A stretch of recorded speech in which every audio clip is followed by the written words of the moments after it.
BBC News. I was a neo-Nazi.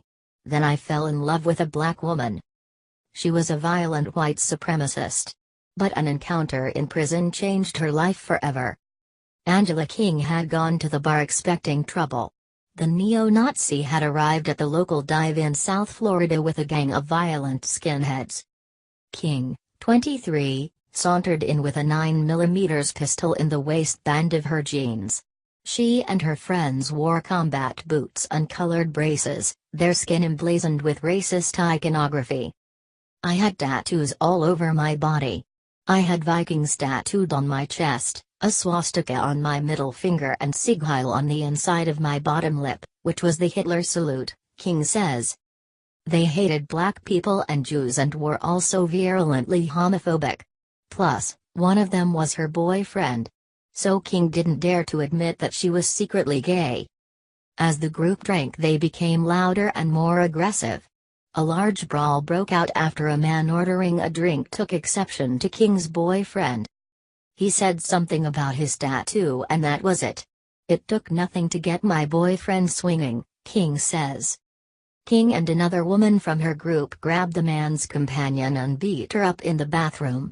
They fled after hearing the police had been called. We drove around all pumped up and started talking about what a race war would be like in the US, she says. We talked about how it was okay to hurt people who aren't like us and we decided to go and find a place to rob. They settled on a convenience store, but farcically it had closed while they argued about who should go in. They eventually targeted an adult video shop, reasoning that pornography wasn't beneficial to the white race. One of the guys went in and pistol-whipped the clerk before stealing money from the register, King says. The clerk was Jewish. King, the eldest of 3 children, had been raised in a strict conservative family in South Florida. She went to an expensive private Baptist school and attended Catholic church services each week. But she had a secret that left her confused, angry and resentful. From very early on I felt I was abnormal because I was attracted to people of the same sex, King says. King kept her sexual identity hidden.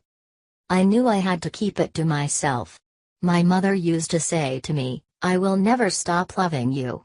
Except you better never bring home a black person or a woman. King started going to public school when she was 10 after her family moved. She struggled with her weight and self-confidence, and was called names by fellow students. When verbal bullying became physical, she finally snapped.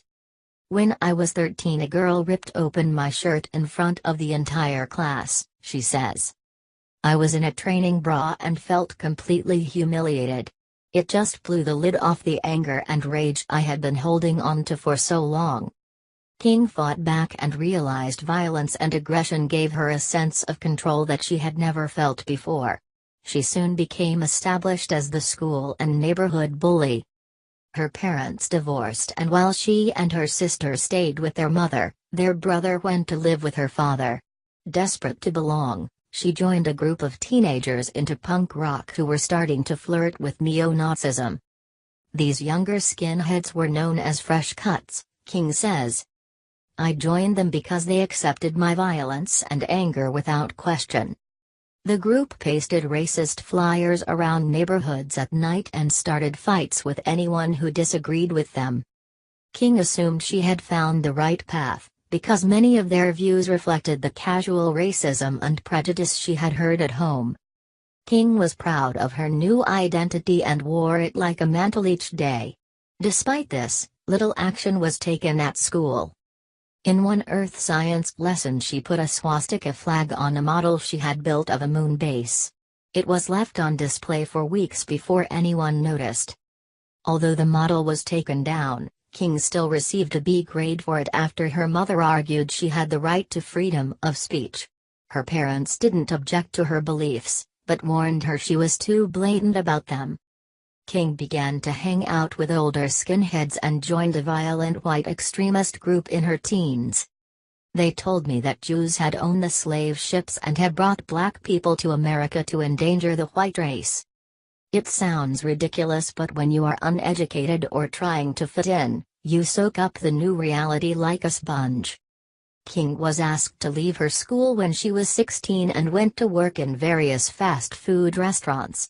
Her mother eventually kicked her out for causing too much trouble, and she slept in cars and on friends' sofas. It was around this time, in 1998, that King was involved in the robbery of the adult video shop.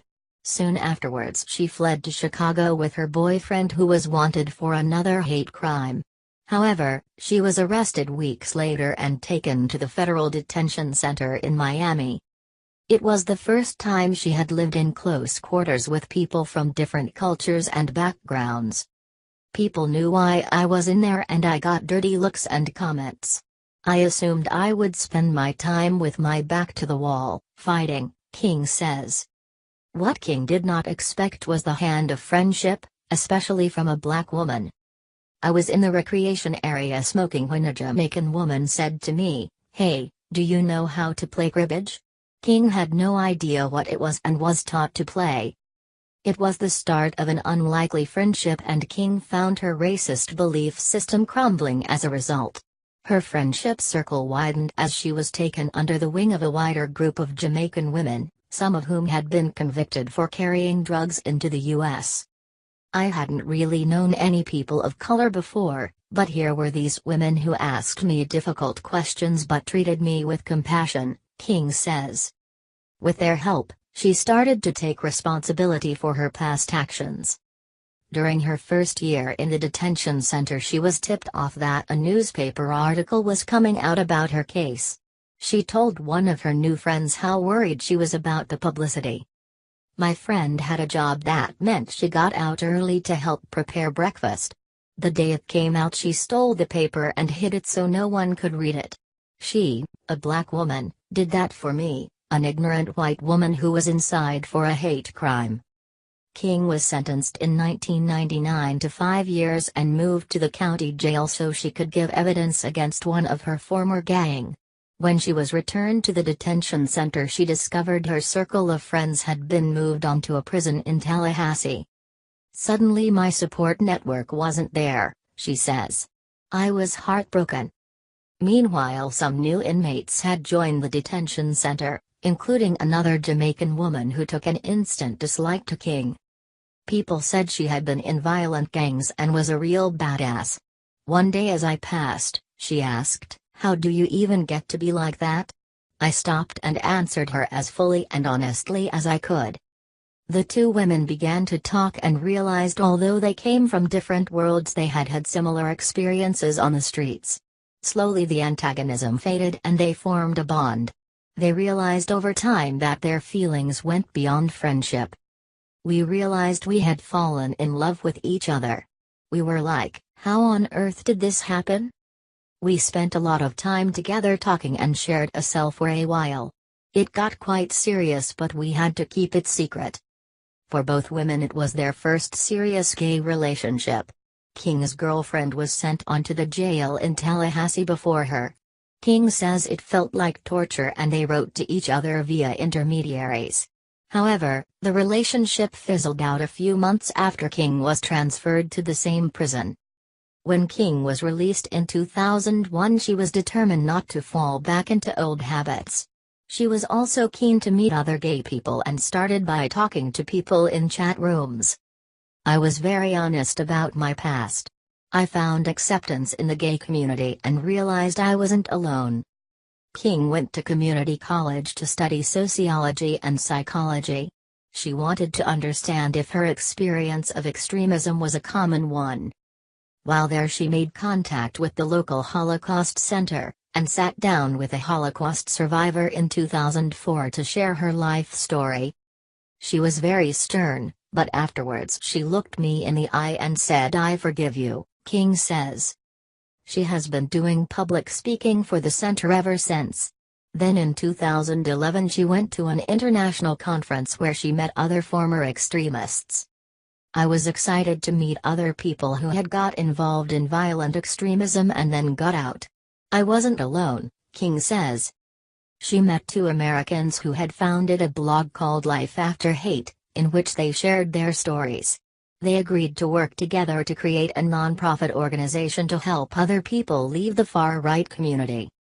King was all too aware of the hurdles people wishing to leave white supremacist groups had to overcome. She had tried to walk away following the Oklahoma bombing in 1995. I just remember watching all of this horrific television footage of children being pulled from rubble. Then I found out the bomber Timothy McVeigh shared many of my views, she says. King was under house arrest at the time but also stopped using her phone. One day she found bullet holes across the front of her apartment block. Her extremist friends hinted they had something to do with it. It's not something where you can just say, "I've changed my mind." There are serious and oftentimes violent repercussions for trying to walk away from something like that, King says. Without outside support, King didn't feel able to leave. She now uses that experience to help others. People in extremist groups wrap their entire identities around it. Everything in their life has to be changed, from the way they think, to the people they associate with, to dealing with permanent tattoos. The organization runs a program called Exit USA that stages interventions. It also offers mentoring and points people trying to leave to different resources. A group of around 60 former extremists provide peer support to each other. The recent violence in Charlottesville, Virginia, has been particularly difficult to deal with. Current events can bring up guilt and shame, King says. We are busier than ever and are running on fumes right now. Life After Hate had its government funding cut back by the Trump administration in June, but King says personal donations from around the world have helped make up the shortfall. Meanwhile, she has reached a better place in her own life. Her relationship with her parents has improved and she believes they now accept the fact she is gay, although she says she doesn't care if they do. She has also slowly started to forgive herself for her past mistakes. I have a lot of healthy guilt about who I was and the things I did to hurt others and myself. But I know I would not have been able to do this work had I not had those experiences, she says. King is having her old tattoos lasered, a process that started after she left prison. She is covering the faded racist images with new body art. One phrase that now covers her wrist simply says, "Love is the only solution."